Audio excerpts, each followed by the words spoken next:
Welcome to this week's edition of The Truth. I'm John Gordon. Well, Joe Biden may be on life support after having had a disastrous debate against Donald Trump and seeing his poll numbers absolutely plummet. Last night, or actually Thursday night, was Biden's chance at redemption. And most pundits believe that he breathed a little bit of air into his fastly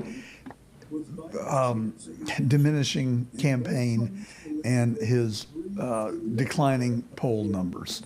So in the post-debate era, Joe Biden looked pretty pathetic, and people around the world broadly denounced him as finished, even though Hunter and Jill, Dr. Jill, who ain't no doctor, insisted that he remain in the race, and it seems like Biden is determined to remain in the race as well. And in the press conference that was designed to rehabilitate him, he did okay. If the debate was a 1, the press conference may have been a 6. Maybe if you want to stretch it, get to a 7. But there was still a lot of bumbles, clearing of his throat, confusion. And I guess the saving grace was there were no freezes. But here's the first question he responded to. Look, I wouldn't have picked Vice President Trump to be vice president, but I think she was not qualified to be president. So let's start there. So he confused his vice president with Donald Trump.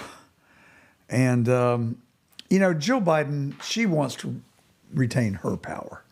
She really wants to be the first lady. And a lot of people think that she is, in fact, running the country. She was sitting at the president's desk on board Air Force One on the way to the G7 conference. And not unlike Nancy Reagan, who tried to cover for Ronald Reagan, Jill Biden is trying to take the place of Joe Biden, much the way that Edith Wilson did in 1919 when Woodrow Wilson suffered a debilitating stroke while president of the United States. But if you watch the show, you know that I've said continuously that I think making age is a mistake. Making age the issue is a mistake. I think that Biden's mental capacity is clearly a topic, a legitimate topic for discussion. But what really gets me is, and what I do not understand, is why senility, while very relevant, I mean, this is the guy who has the nuclear codes, for God's sakes, and he can't put two sentences together, and he froze during the debate. I mean, imagine what would happen if he were awakened at 2 a.m. and told that Russian missiles were on their way to the United States. What would the president do? Would he freeze? Would he bumble it? One would think. So I've said all along, and what mystifies me is why his corruption, his out and out blatant corruption, is not more of an issue. It seems to me that it certainly should be. Well, as predicted, MSNBS had their take on the debate as well. I'll get to that in just a minute. But here's what Biden did on a number of occasions, like a half a dozen. Biden did the following. Look, folks, this is, anyway, I thought it was the most successful conference I've attended in a long time. Let's go to Rachel Maddow and see how she spun this. And I think unpredictable hour in terms of how much news the president was going to break. I mean, we're all watching for the president's performance here, but he did also break some news just on the issue of domestic politics, talking about saying the delegates to the Democratic Convention are free to vote their conscience, describing that, answering that in such a way as if that's obvious. That's not necessarily a thing that is obvious. Also, the president laying down at the very end of his remarks there, a sort of predicate for what it would take for him to leave the race. He said he would leave the race if his advisors came to him and showed him the data that said there was, quote, no way you can win, meaning no way that President Biden, could win. He then also said emphatically that no poll says that. But he's essentially establishing that as the threshold that would need to be crossed if he was going to leave. Chris, and I won't go on at length. I will just say, though, you noted that there were some moments of, startlingly impressive command of the issues. So there's Rachel Maddow for you in MSNBS and how they want us to perceive this. Will Biden make it? I don't know. Dementia is kind of like bankruptcy. It comes on very, very slowly, and then all of a sudden it comes on very, very rapidly. I think Biden is approaching that point where we're going to see a very sharp, steep decline. And I don't hear people talking about that nearly enough. But I think that's the issue where his mental capacity comes into play. I'm perfectly content to see him disqualified based on the just mammoth corruption that he and his son Hunter have engaged in, that the entire Biden family is profiting from. And I think he's compromised. He's taken money from our enemies, notably China, and money from the Ukraine, which is considered the most corrupt country on earth. And we've watched how he's handled Chinese spy balloons floating over our most sensitive military bases. And he's gotten us in 2 wars and is just sending massive amounts of money to the Ukraine. God only knows how much of that is finding its way back into Biden's crime family. Well, I'm off tomorrow for the GOP convention in Milwaukee, Wisconsin. I have the pleasure of serving as an alternate delegate. I don't think that they will elevate me to that of a position of a delegate because I've been pretty critical of the leadership of the Georgia GOP. Frankly, I think the entire state government is pretty much corrupt. And Josh McCoon, the chairman of the Georgia GOP, whether he wants to admit it or not, works for Brian Kemp. Kemp is a guy who entered the gubernatorial race in 2018 with a negative $3 million net worth, who, when he was running for re-election, his financial disclosures show that he was plus $6 million. That's a $9 million swing in 3.5 years on the salary of the governor's office.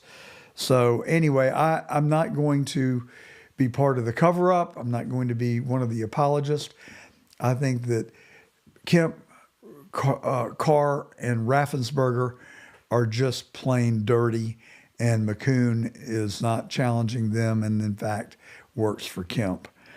So, no, I'm not going to be a delegate, I don't think. I'm just happy to have made it as an alternate delegate.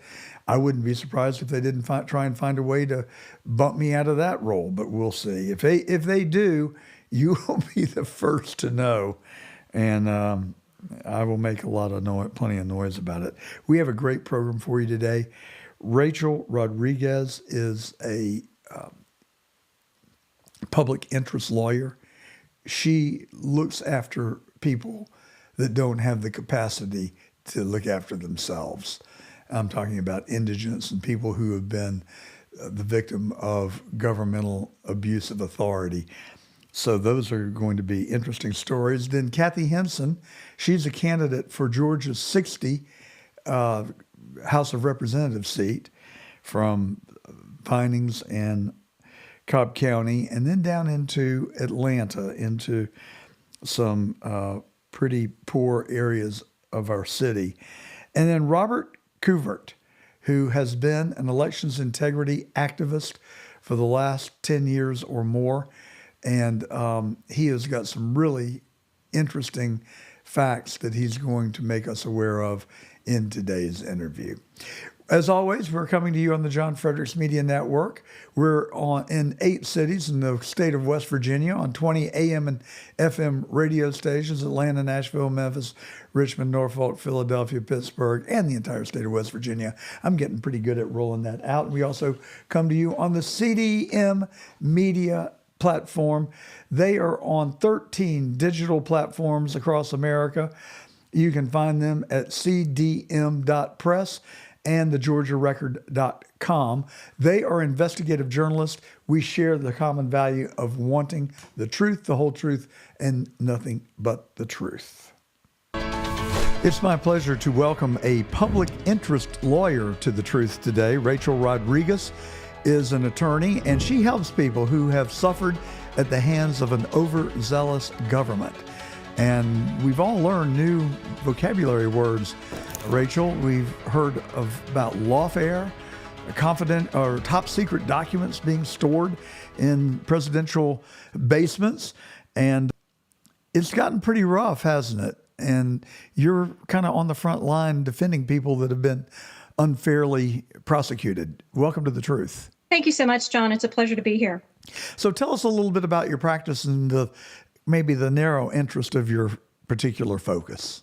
Sure. Thank you. Yes, I've been a civil litigator for quite a few years now. But in 2021, I jumped into what I consider to be one of the biggest civil rights issues. It is the civil rights issue, I think, of our time. And that is the massive overreach by the government in collusion with private corporations and employers in the COVID era. And that also stretches out into the hospitals. Everything that we saw during that period. I've tried to take on what I can in that arena, at least as a private attorney doing civil litigation. And so that predominantly my clients are those who have fought for their jobs because of the COVID-19 mandates that everybody is familiar with from roughly around the fall of 2021. Well, I think we all have a lot of questions, more questions than answers surrounding the COVID crisis. And looking back at it now with 2020 vision, it's really hard to unpack it and figure out what was it all about. I mean, we have this virus that emanated originally in a bat cave that then mysteriously was moved to the Wuhan laboratory as the nexus and where the origination point, even though we were told otherwise. And then we were told that we had to take a vaccine, wear a mask, and stay 6 feet apart. Now we're learning that even the great, wonderful Dr. Fauci, the be-all and end-all of a spokesman for science, now have told us that the mask did not stop the spread of the disease, and that, frankly, he doesn't know where the 6-foot mandate came from. And it just feels like we were fed a bunch of lies from the inception. Do you agree? I absolutely do, John. And I think that's a lot for us as we the people to accept and to process right now, because so many people's lives were completely upended in so many ways.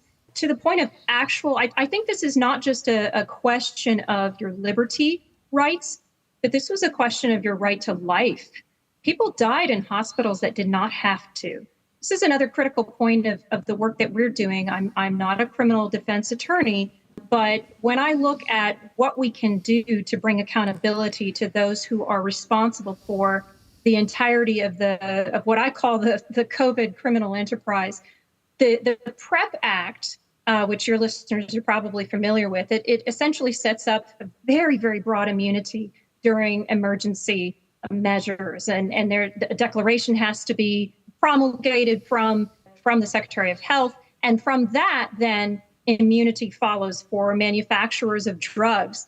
That includes these so-called vaccines, to healthcare providers, those who are engaging in giving out countermeasures to whatever the emergency is. And so, under COVID, we had a lot of people contacting my office who were asking about essentially medical malpractice. And they were asking, what can we do? We know that our loved one was mistreated in the hospitals. What can we do? And when I looked at it from the civil side, I said, I don't think that this is going to, we can't get around this immunity easily. These cases are very difficult. There's a lot to prove, and they're very expensive cases. And so we started immediately looking at criminal liability, culpability.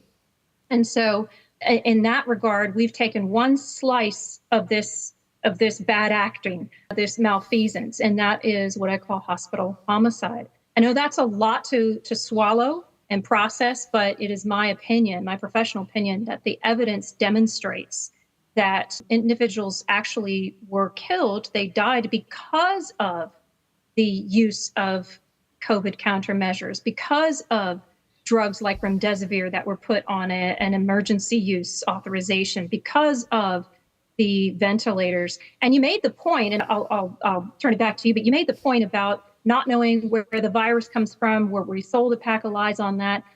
That is why on a state-to-state basis, where most of the states actually have an anti-racketeering criminal charge, and we believe this is definitely RICO material, you have every element of how things in the pandemic proceeded, starting from where the virus even came from, the unlawful development of it, and then the lies as to how it got out into the public. And then from there, you have the massive inflation of the death toll in the hospitals and the causing of death in the hospitals in order to increase that fear.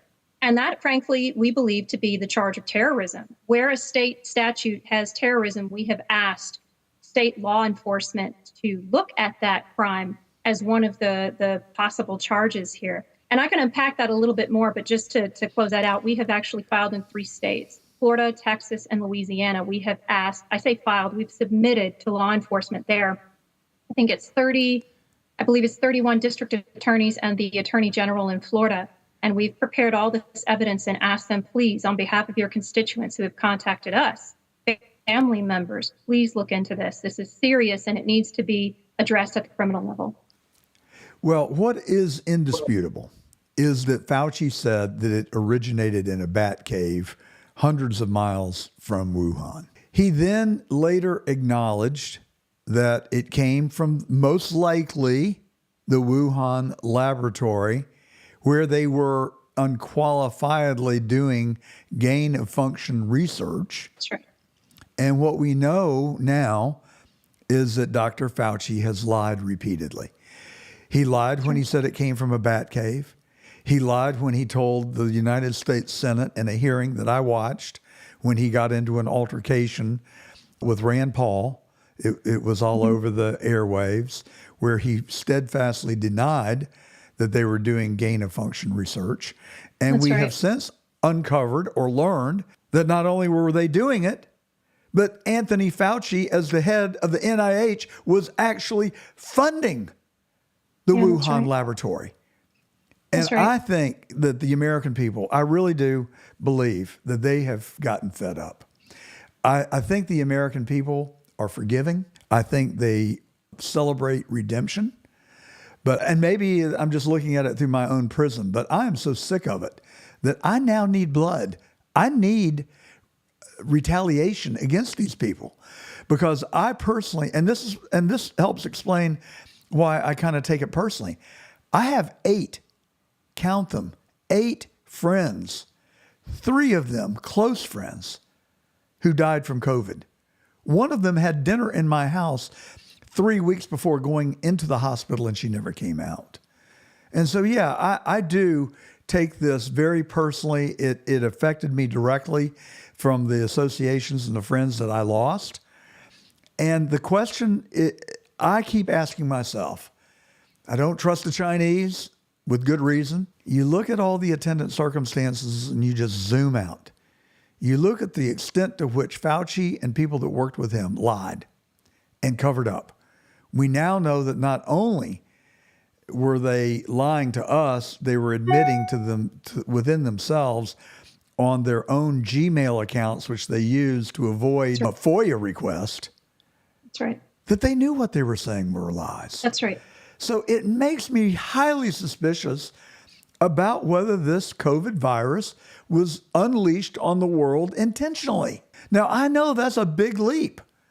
And I'm not saying that it was, but it makes me very suspicious when you look at the way the people have behaved since then. Your thoughts? Absolutely, John. I'm so sorry that you've lost friends. I mean, again, I know it's a very grievous thing for me to say, but I do believe it's true that predominantly, and I don't know, I'm sure there's exceptions, but predominantly those who died in the hospitals and were said to be COVID deaths, they were killed because of failure to treat known illness and known problems that they came into the hospital with, as well as treating them with lethal and injurious protocols. This is really serious. What we're talking about is mass murder. And I don't say that lightly, but in my opinion, that's what the evidence demonstrates to us. I agree with you. I'm not even sure that it's a very large leap to question whether or not a virus leak was not a mistake.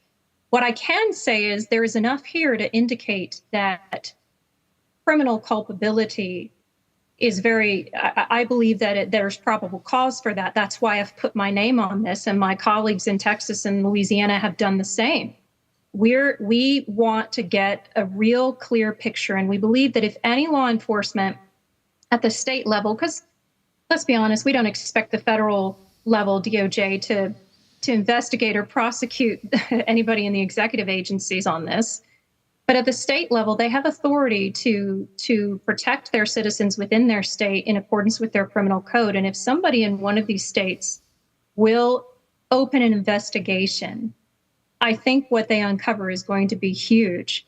And again, what we've tried to do is take a slice of the criminal activity and focus there, because it's just so overwhelming, the level of fraud, of abuse. I mean, when you look at these individual cases in the hospitals, and I'm sure that you're familiar, when you look at them, there was cruelty involved. You had people who were denied treatment for active heart attacks. They were sitting in an ER with a heart attack, but because they had a COVID test, they weren't being treated. You have people that were refused to leave. They could not physically leave the hospitals, even against medical advice. What is that? Is that kidnapping? I mean, what is this, false imprisonment? You have people who, their family members were coerced into signing do not resuscitate orders just to be able to see their loved one who was dying. There are people who didn't make it to see their loved one before they died. There's evidence that Scott Scherer I'm mispronouncing his last name. He's taken a case. He does have a case that is that has made it past some of the obstacles. It's a civil case. His daughter with Down syndrome, Grace, there was actually an indication. There's indication in the evidence. There was a specific date by which she was going to no longer be with us. And this is a cruelty that we must stop. I mean, this is why I'm so passionate about this issue.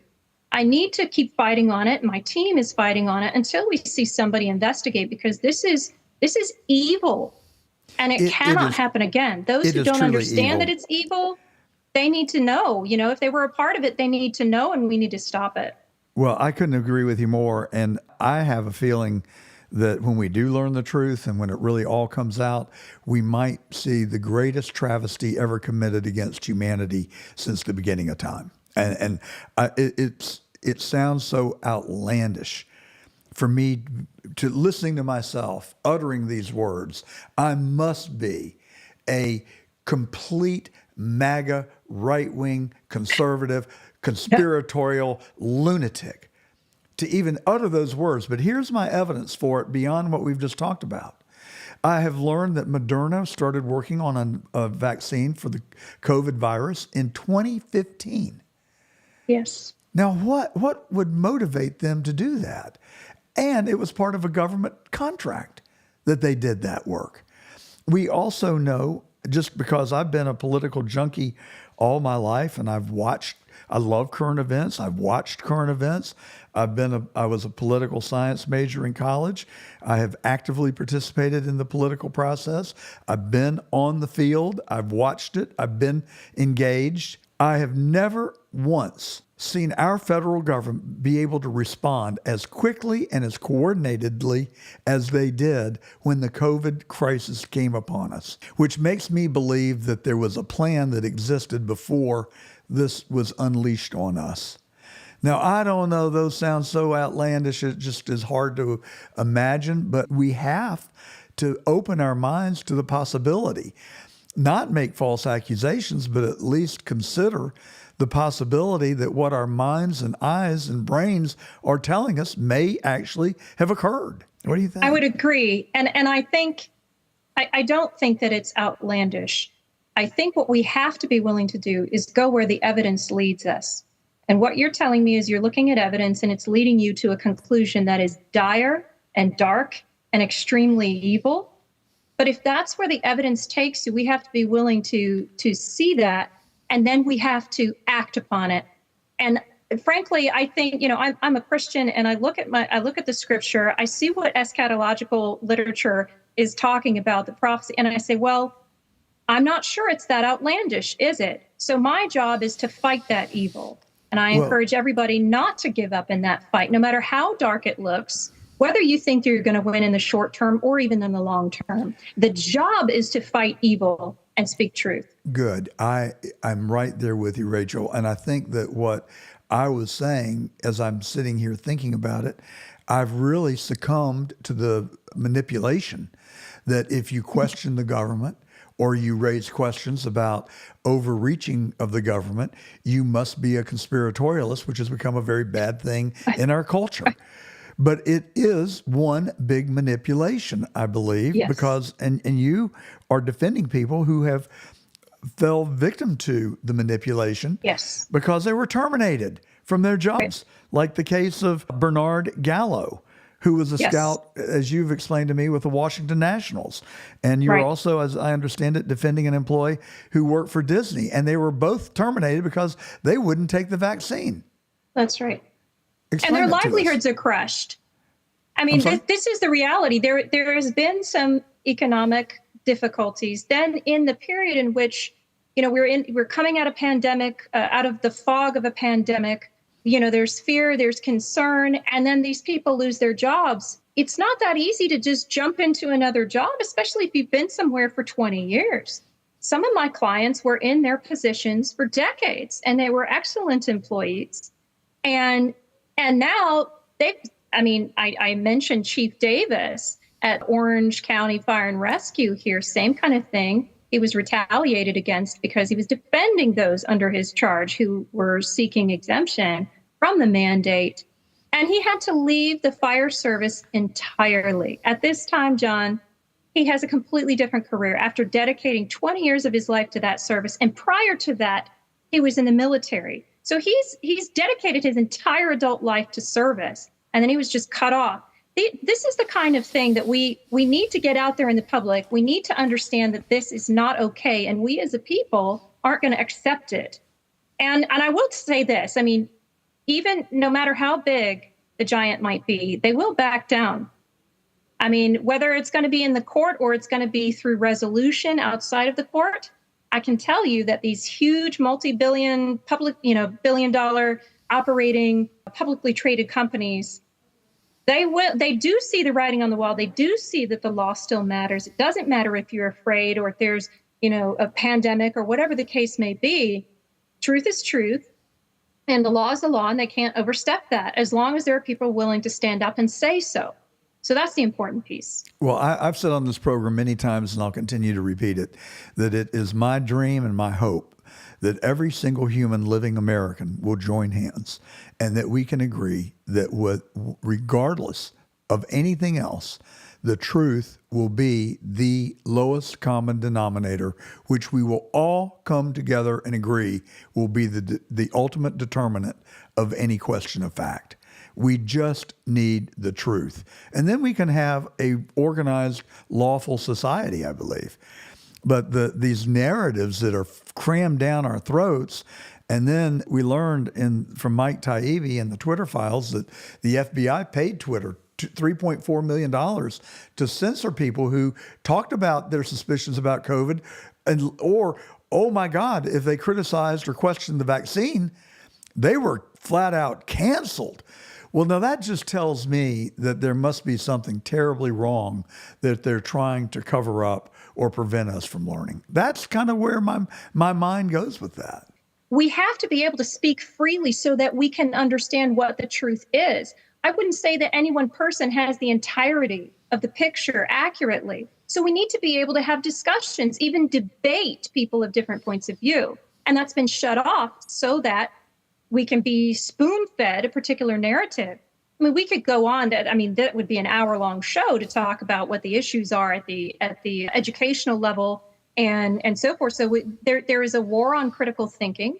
And of course, anyone who makes it out of the institutions that can still think critically and analyze, then they have to be shut down. But I think that the critical component, it's very interesting. Whenever there's a talk of major social changes or revolutions even, these things are started by ideas. And it doesn't take a very large percentage of the population to be speaking the truth and to have the courage to act. And so I think that's really, really important point. You might feel like you're alone. You know, those who were canceled, they were isolated on purpose. That's a tactic. But the reality is they're not alone. And as long as there is even, I think it's a 1% to 3% of the population who's willing to speak and has courage enough to ask questions and won't back down, that's enough of a buffer to stop the plans of those whose entire structure is built on lies. Well, we are going to have you back on to finish our hour. And Father Time has caught up with us, unfortunately. But sure. Rachel Rodriguez, you're my new hero. Just before you leave, is it corrupt? Is it your impression that our federal government and the people that have wreaked this havoc upon so many God-fearing, honest, hardworking Americans, is it corruption?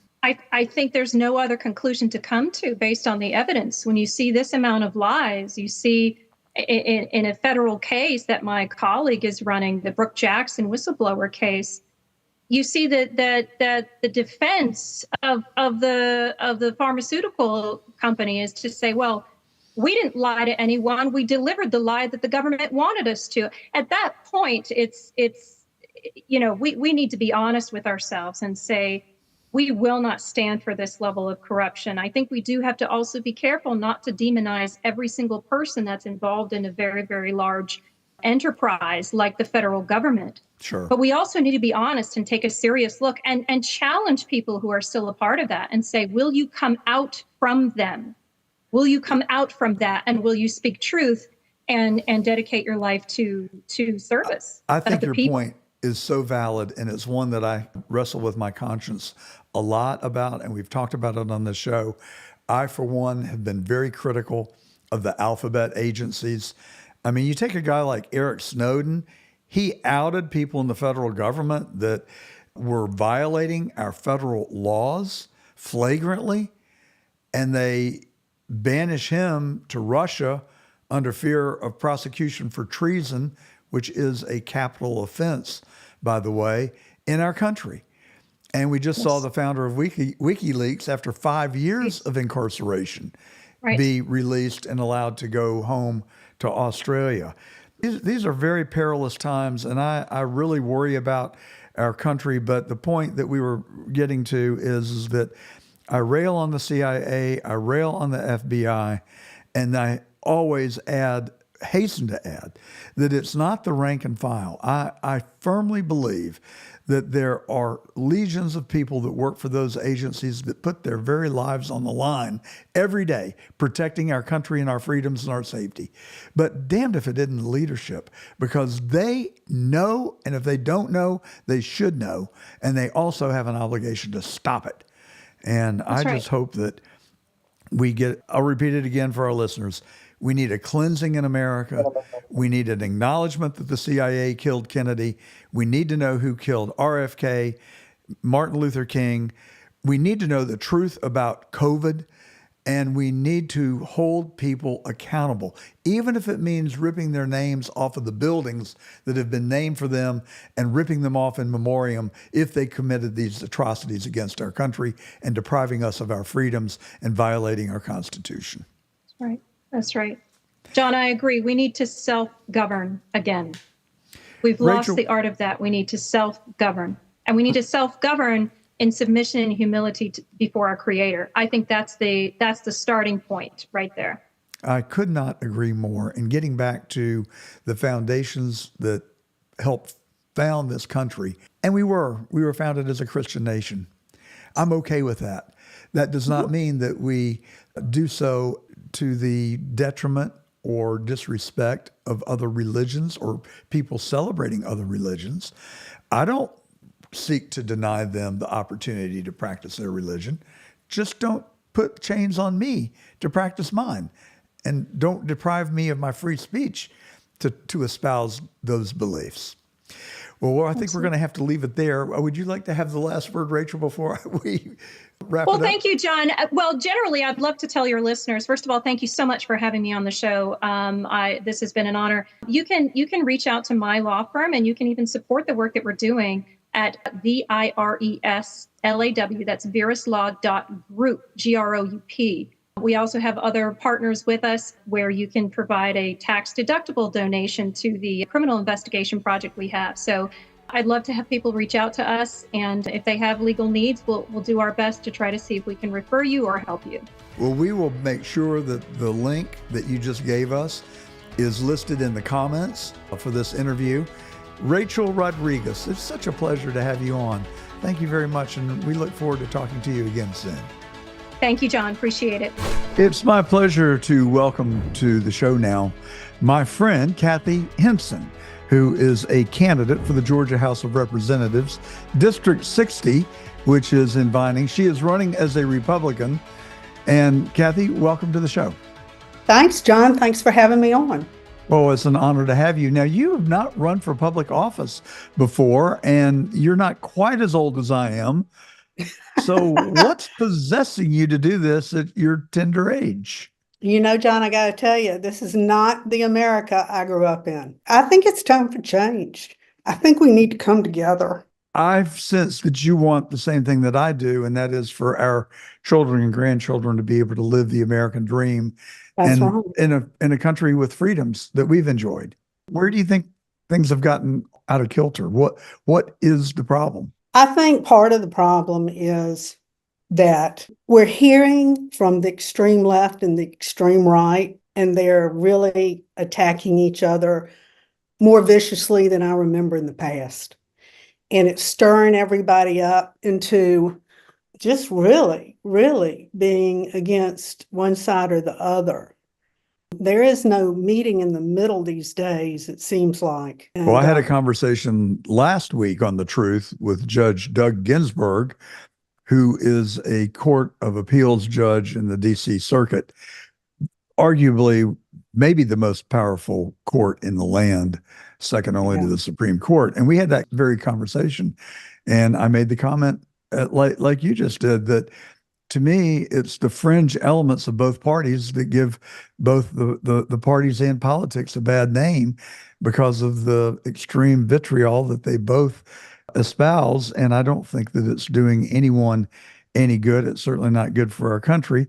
But I also think there's a lot of frustration. I think that there's a lot of anger in the country because of what we see with lawfare and the heavy-handedness that the Biden administration is engaged in, canceling people. This is a detriment to our country and our Constitution. It is. I mean, we've got a real crime problem. We've got a real drug problem, all the fentanyl coming in, with the immigration coming across, and somebody's got to be running the show better.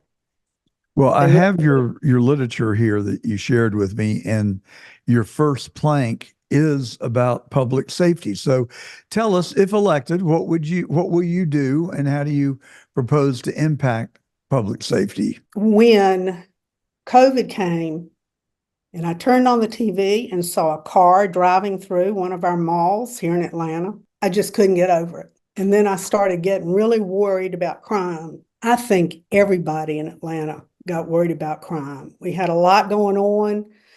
People were hearing shooting up and down the main street of Atlanta, Peachtree Street. The fact that people were going around saying defund the police. I mean, they put their life on the line. Well, I couldn't agree with you more on that point. But let me ask you, don't you think that the police, that there are people in uniform that act out and treat people disrespectfully who are accused of relatively minor crimes? And don't you think there are police that abuse their authority and overreach? I think there's a rotten egg in every group. I think by having places like Cop City that's being built, where they're going to train the police better, where they're going to work with the firemen, and I think they'll get better training. And I would hope with that, more thorough training, maybe added training over time, that they would shake out the people that need to not be in police force and increase the number of good police that we need.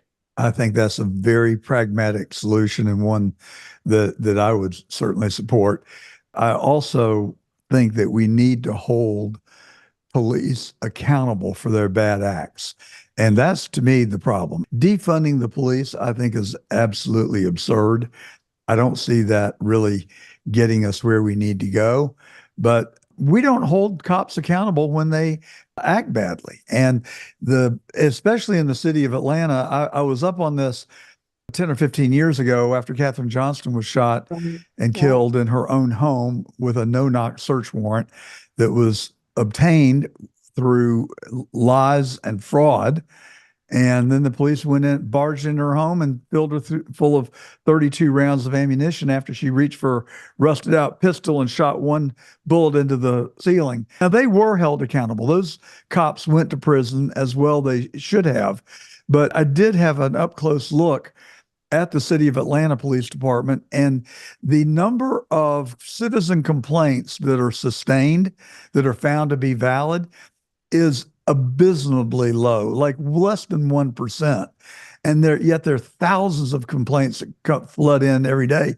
So my solution would be to create an external affairs department. Forget having the fox guarding the hen house. Get an external affairs department and have true accountability for police that abuse their authority and abuse the public trust. But that's my I think that's a good solution. idea.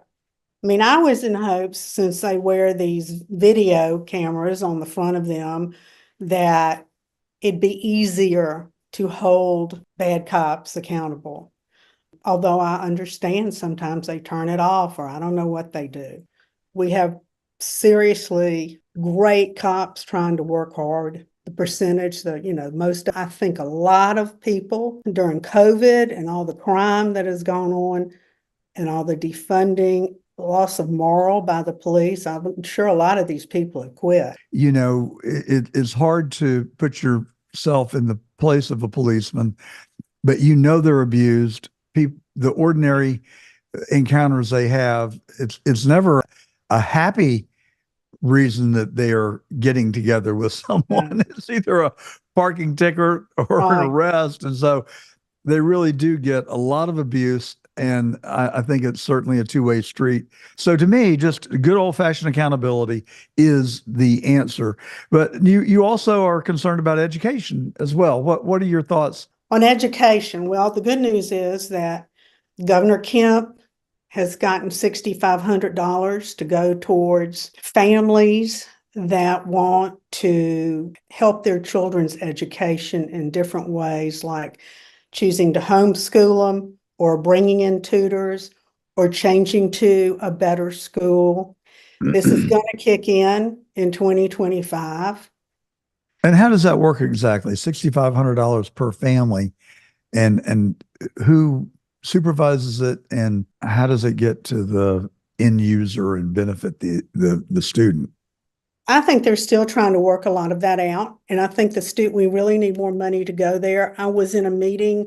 Actually, it was a luncheon of the Cobb County Republican women, and I heard their supervisor speak the superintendent, excuse me, to speak about it, saying that we needed to work some of these things out about how it's going to get to the families and how we need more money. It's a school choice program that needs to be expanded and allow these children and their families to choose better schools. And really, choose better, I think now you can't move from public to public.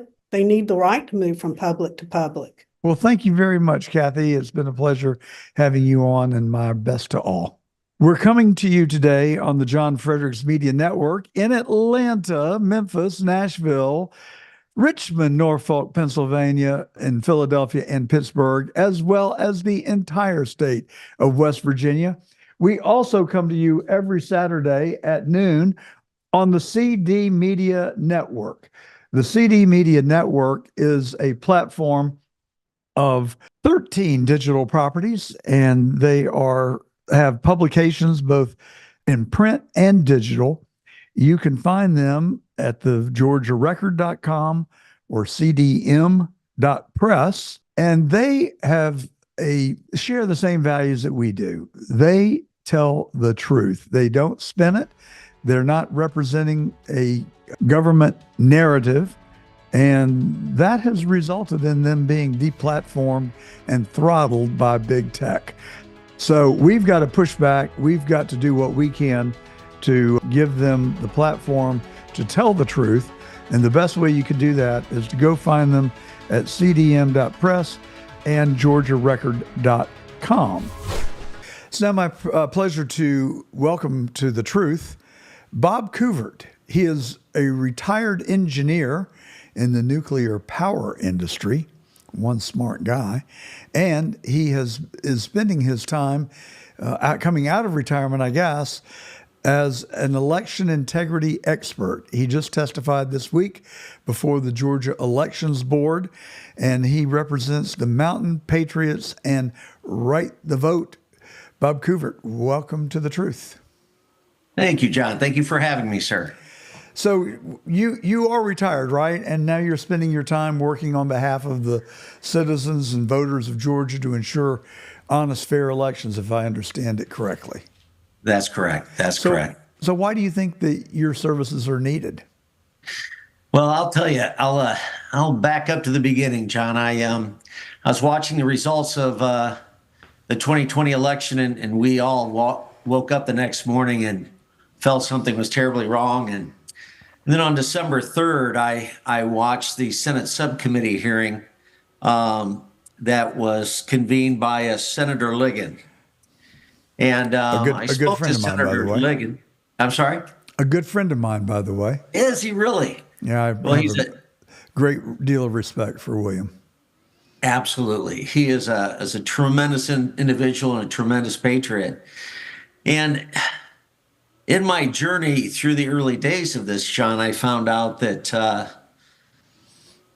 this report that then Senator Ligon had put out, the ninth recommendation for that said there was so much fraud in this election that it cannot be certified.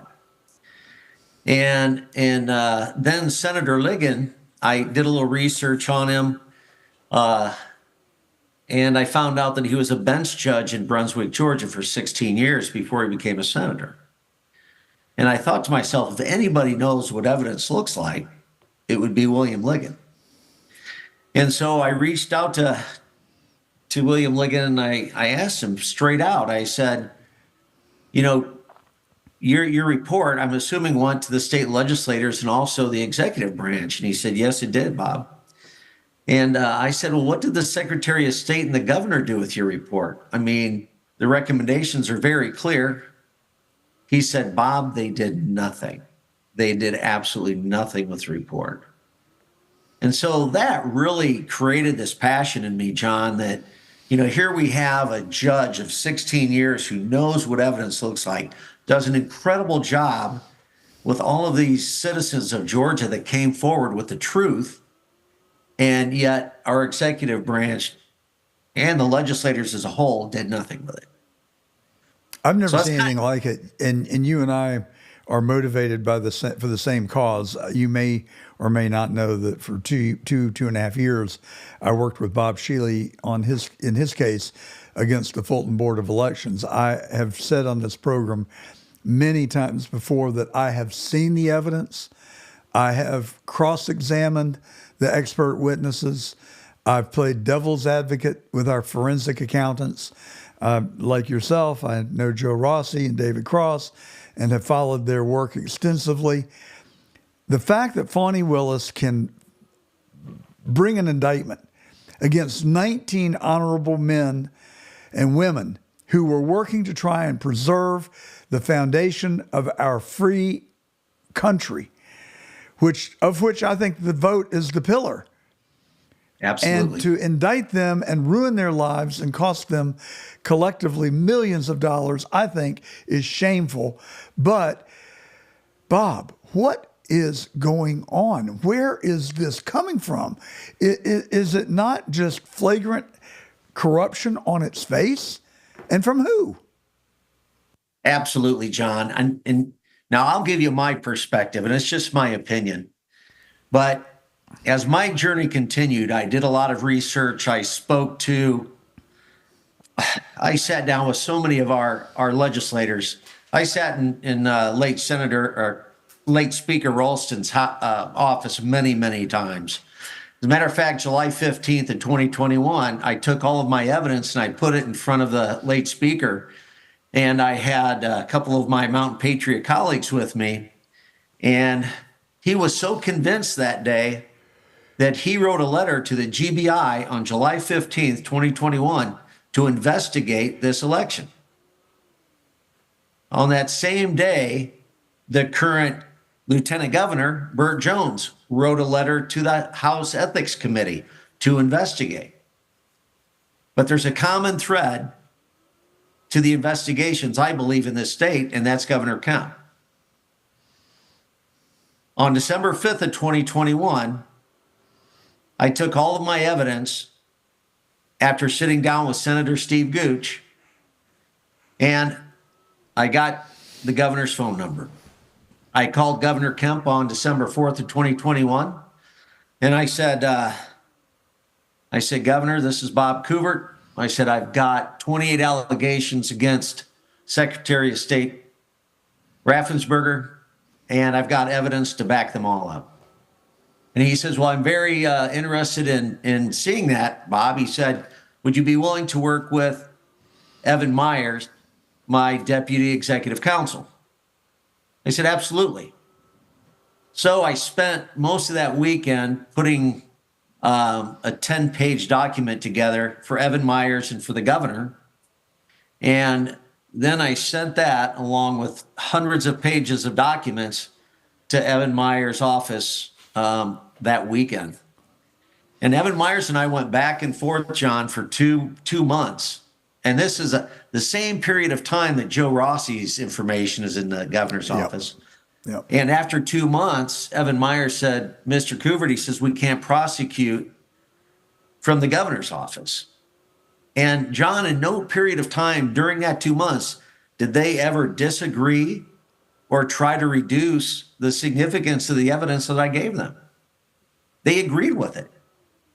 So while you were doing that, I was going around the state speaking to people and describing the evidence that we had uncovered that Bob Shealy and Charles Bundren and Preston Halliburton had uncovered in the lawsuit against Fulton Board of Elections, so we could try and galvanize public opinion and raise some money to be able to prosecute this lawsuit.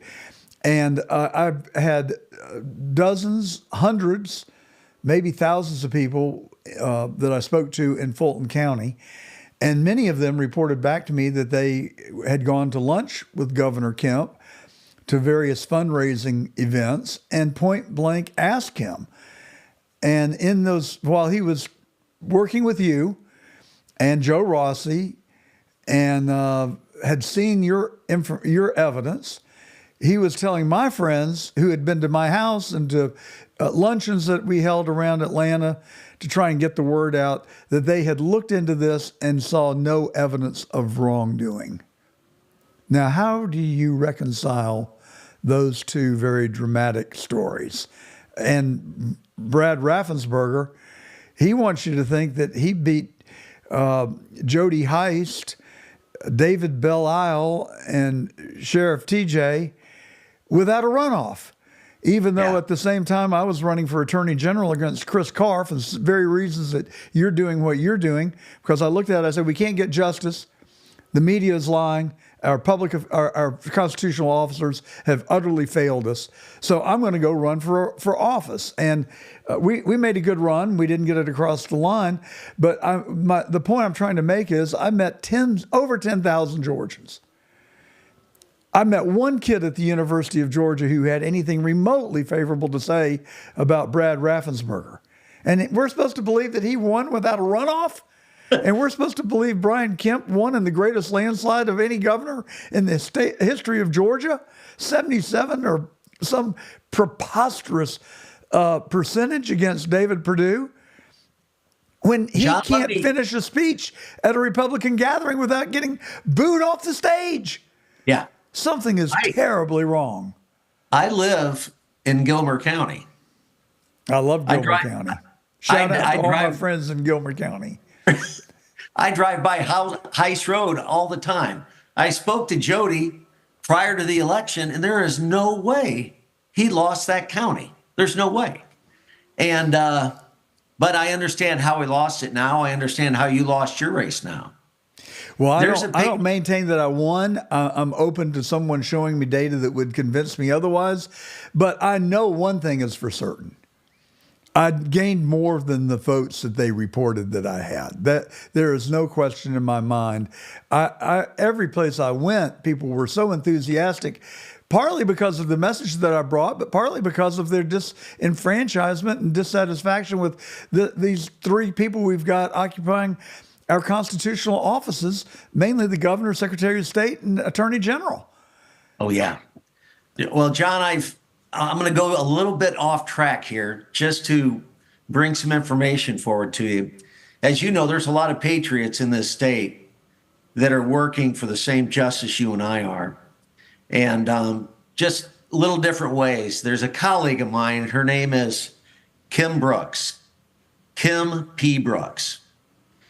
And John, she has a gift for data. And when you look at her work, it's like no one else's data, because here's what she's been able to do. She has a team that works with her. And instead of looking at one voter roll at for one election, or the voter roll 2 weeks after an election, she has voter rolls now back to 2014, and they've put them together, for lack of better terms, on a supercomputer. And what they're doing is they're able to analyze individuals and the behavior of their vote over 10 years. And what they're finding, and she can show this to you, I've seen it. She gave the election board copies of this data on Tuesday. But what she'll show you, John, is this veteran died in 2019. So the veteran on the voter roll was taken inactive by his county, and that's what you would expect per Georgia law. And then all of a sudden you watch this dead veteran, and the day before the election, he all of a sudden becomes active. He votes the election, and then the day after the election, they take him inactive again. So unless somebody is able to look at this data over a period of time, you're not seeing how this cheating's going on. Well, I've seen similar data. Sheely had a data analyst who worked for him for several months go through and analyze the voter registration rolls in Georgia. And he sorted that data by every column, every which way you could, low to high, high to low, A to Z, Z to A, and looking for anomalies. And at 2:00 in the morning one night, he decided that he would sort by first name, which makes no sense at all. But he just was, I guess, had run out of options and was still trying to look for stuff. Yeah. Well, guess what? When he was going down the roll, he found 14,000 voters who were, when alphabetized, had perfectly sequential voter registration ID numbers, which means that Andy lined up in front of Bobby, who lined up in front of Charlie, who lined up in front of Diane, and they all registered in alphabetical order on the same day and got the same sequential numbers. It is ridiculous. Yeah. It couldn't happen. It didn't happen. We also know that there was an individual who worked in the Secretary of State's office who reported to us, a whistleblower, that there was a gentleman working in the Secretary of State's office as an independent contractor. Nobody knew who he was or what he was doing. She asked him one day what he was doing there, and he said, "Oh, I'm just looking at voter rolls and data." Well, the belief, the suspicion is that this individual was doing exactly what you just talked about. He was activating inactive voters. We think that's what those 14,000 people were. We think they activated 14,000 inactive voters and in the process just simply messed up and somehow got sequential voter ID numbers as they whatever scheme they were employing. But it's nonsensical. It doesn't make any sense. It couldn't happen. It didn't happen. You're right. Well, some of the other, and I think Kim Brooks and her team, they found about 20 different significant anomalies. And just for an example, one that sticks out in my head is there's a gentleman and his wife that it appeared that they had two different that they voted two different ways. They got a hold of the poll pad data to find out that they checked in Blue Ridge, Georgia, little Blue Ridge, Georgia. They checked in on the poll pad. He and his wife checked in 1 minute apart at the fire station in their precinct, and they voted in the fire station. But then when you actually look to see how they voted, that fire station vote was deleted, and they voted with mail-in ballots, or early ballots. Well, we've heard anecdotes like that over and over again. People showing up at the poll place ready to vote and being told that they had already voted and they voted an absentee ballot. And the people have offered affidavits, sworn testimony, that they did not vote an absentee ballot, period. But I heard those stories over and over and over and over again on the campaign trail. Who's orchestrated it, Bob? Something very badly is going on in this country. We see it in so many different contexts. Who do you believe orchestrated? I can't say that 2020 was stolen. I can only say that 2020 in Georgia was stolen because that's the evidence that I've seen. Yeah. My suspicion and belief is that the same things happen in Arizona and in Pennsylvania and in Michigan and in Minnesota, Wisconsin. And my biggest fear is that they're going to happen again. I don't know what the October surprise is, but I guarantee you, these people are criminal. They have no ethics. They don't care about our country. They don't care about the Constitution. And they will stoop to unknown previous lows to get their way and in their quest and lust for power. Do you have a clue who might be behind it? Where it's coming from? Let me at least share with you what I know. So what appears to be happening in Georgia is this data manipulation. A lot of it is actually driven through the Department of Driver Services. So this information is being fed to the counties, and the county election officials, they don't sit there and question Department of Driver Services request to take Bob Coovert off a voter roll or to take Bob Coovert inactive. They just make the changes that DDS is requesting. And what they're starting to see, at least Kim's team, is that the DDS connections with Georgia voter rolls and also the newly turned on Jarvis system that the Secretary of State has turned on is really creating the machine for this 2024 steal. So if you look at the other swing states, that Department of Driver Services is doing the, signing people up automatically to vote and everything else. Well, this is hard to hear, but I think that we need to hear it. We need to be well informed so we can, as each individual, push back however and wherever we can. But do you have a strategy for how we're going to defeat the cheating? How we're going to police it? Let me finish my Kemp story with you quickly, if that's okay, John. Absolutely. I didn't mean to take us off. No. And then that will bring us around to where our current strategy is. So anyway, I worked with Kemp and I worked with Evan Myers, and we agreed that they would transfer the case. They would refer the case to Inspector General Scott McAfee. So the case, yeah, my favorite judgy. Yeah. So the case went to Scott, and I had many conversations with Scott McAfee. They were all very cordial. Everything was going good. Now, we had 28 alleged crimes referred to him. 28. And things were going on well. I provided Scott additional evidence, additional resources, and things were going well. And I did that for about 2 months, and I picked up the phone. I saw it was Scott McAfee. And Mr. McAfee says, Bob, he says, I've decided to go after this one potential fraud issue. He said the other 27 are not in my lane. And I said, Scott, I says, how are they not in your lane? I said, your lane is fraud, waste, and corruption. These are all fraud, waste, and corruption. He said, well, they're not in my lane. I'm only going after the pro V&V audit of the voting machines. So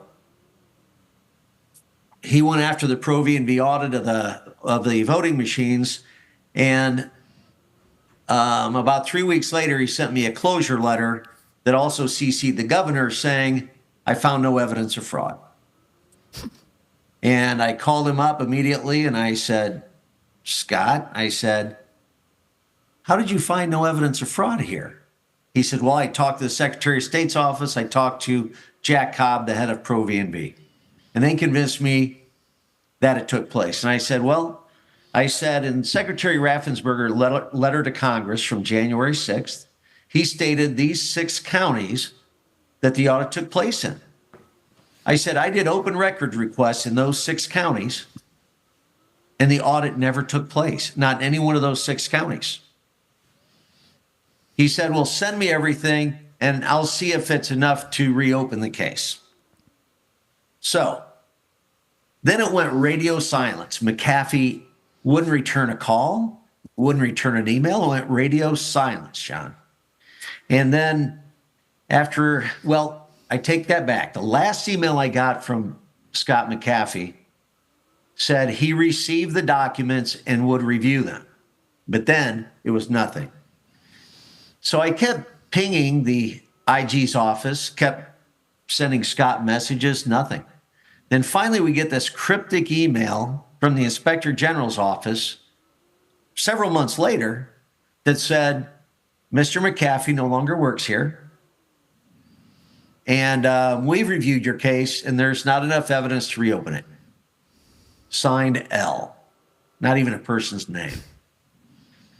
So I did the research. I found out that Scott McAfee had been moved up to be a Superior Court judge, as you know, in Fulton County. Now, in parallel with this, John, I was trying to reach out to any prosecutor, any district attorney that would listen to me. So we had the district attorney of the Appalachian Circuit come to one of the Mountain Patriot meetings. I sat down with her and I gave her my Raffensperger file and said, this is everything I gave the governor. I said, there's all the evidence in the world here that shows what Raffensperger has done. So she left the meeting with that, John. And then I tried to schedule a meeting with her. I tried to provide her updates. And 2 months later, she was appointed to a Superior Court judge. She refused to sit down with me after that. Sounds like history is repeating itself. It is. It is. Well, it's so disappointing and discouraging, and equally disappointing to me is that when I was campaigning, I would be interviewed by members of the media, and the political writer for the Atlanta Journal-Constitution wouldn't report a word that I spoke, would not report one word of the evidence that I would present, and instead just would say John Gordon is running with President Trump's endorsement, repeating the lie that the 2020 election was stolen without evidence. I mean, it's like nothing I've ever seen before, except for the cover-up of JFK's assassination. I personally think it's the same people, not same humans, but same institutions, the same people that occupy those positions in those institutions. It is one gigantic cover-up of enormous proportion. And the fact of the matter is, I don't understand how they pull it off.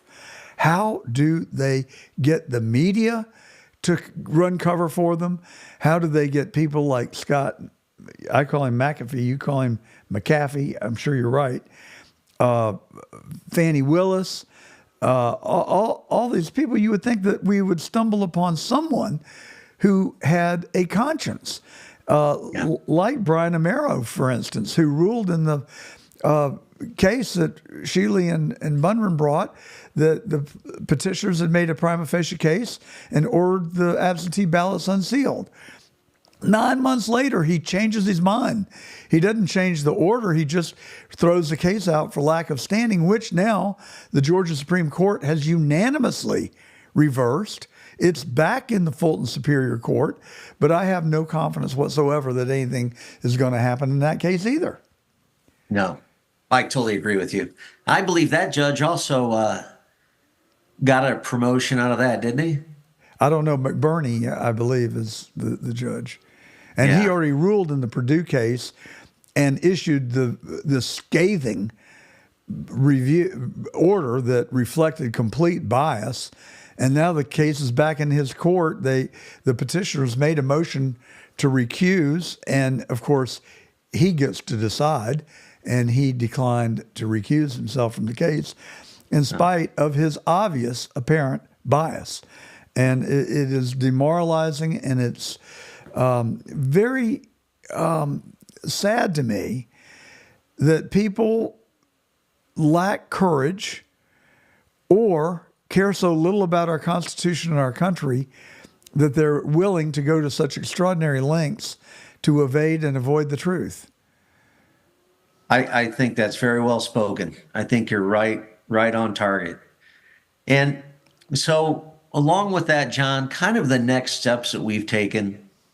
So I did and you know me, I'm not an attorney, but I wrote an amicus brief, which was very difficult for me and painful. But I wrote one for the Georgia Supreme Court case. And then Lori Tullis, I don't know if you know Lori, her case actually went up to the U.S. Supreme Court. It was 23 TAC 1172. And myself and this data person, Kim Brooks, and her working partner, we both submitted amicus briefs for her. They did docket our briefs. The case did go for, I guess, distribution or whatever the proper term is. They did go and they met on the case, but they did ultimately decline the case late June, about June 25th. But that has exposed that data and our evidence to a lot of people, which is very positive. So we're looking at, and we've talked to a couple of individuals, and they said, and I agree with him, we can't get a prosecution in Georgia from a Georgia prosecutor. They said we need to start thinking about a federal prosecutor, that they might be able to prosecute something like this. What are your Well, maybe in thoughts? 2025 that could happen, but I don't see the Biden Department of Justice allowing one of its prosecutors to move forward with this. Let me just change gears quickly. Gotcha. We're running out of time. It's been such a pleasure to talk to you and very educational as well. Cathy Woolard served as chairman of the Fulton Board of Elections, I think, for 3 months and just resigned last week. Any insight into what's going on there? Well, this is, again, just opinion between some of us patriots talking at the state election board. And I spoke to Kevin Moncla. He and I were texting back and forth. So it's Moncla and Rossi. I spoke to Joe at the state election board. And, it's of everybody's opinion that she probably feels that she might come under some fire for what the state election board is trying to move forward to. Dr. Jan Johnson and Miss King, they just did a fantastic job. Very disappointed with the chairman. Well, the chairman's appointed by the governor, as you know, and so I don't think we should have any high hopes where he is concerned. But I just wonder. I know Dr. Johnson. I don't know her well, but I met her in Henry County in Judge Amero's courtroom. We were there for a hearing, and she has had a keen interest in this for a long time, and she must have tremendous courage, and I'm just so thrilled and impressed with her willingness to speak up when nobody else will. Absolutely. True leadership courage is what I view that as, John. I just think it's tremendous. Well, I hope she will continue to speak up and speak out, and you do the same, and thank you so much. I'm always frustrated when I do these interviews because time is our enemy and we are out of it. But thank you, Bob, for what you're doing, and please continue to fight and keep us updated. Come back anytime. I sure will, John. I really appreciate the opportunity to meet you, sir. How do people find you if they want to look you up on the web? And who knows, maybe even send you $10 or $100 or $1,000 for your work, of course. They can look at writethevote.com, and it's WRITE, the vote, all one word. I'm sorry, writethevote.net. So writethevote.net. We'll put it in the comments for our live stream and our radio audience. I'm constantly encouraging them to have a pad and pencil ready at all times when they're listening to The Truth, because we dispense some really good information that's worth writing down. Bob Coovert, working on elections integrity. Please help us have a safe, secure 2024 election in Georgia and in our wonderful union in all 50 states. Have a great day, Bob. Thank you so much.